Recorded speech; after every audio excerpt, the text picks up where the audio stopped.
Reci. Evo, tu odi pošta. Odi prema gore. Tu smo imali 10 metara.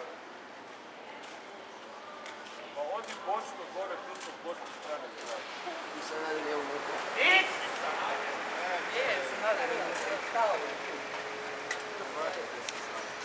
Koliko plaćaš sucu da ne završiš u zatvoru? Koliko mu plaćaš? Koliko mu plaćaš? Koliko plaćate sucu? Koliko plaćaš sucu? Ivo Sanader, čovjek koji ima više novac nego Hrvatsku! Više voli novac nego Hrvatsku! Gospodin Ivo Sanader! Koliko plaćaš sucu? I ti Prodanoviću. Vidimo se uskoro! Vidimo se uskoro!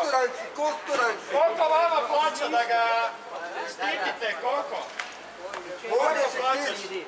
Koliko pravo Ovdje si suđu? čuvio iza brave! Koliko Ti pravo to suđu si iza brave! Koliko pravo suđu plaćaš?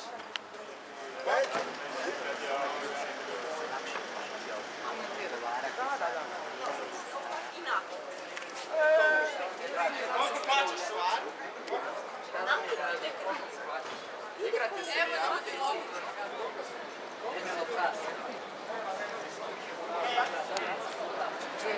Čuj Marka masku se stavi ono na plaću. Kaj se? Fotoaparat. Znaš koliko bi moja? Pa slikaj. Čuo ovo komentari, ove bagice. Ne, ostavite ga na mišlju.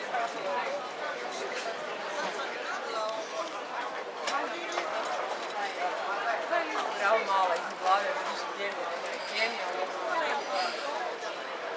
Koji je? Više sad.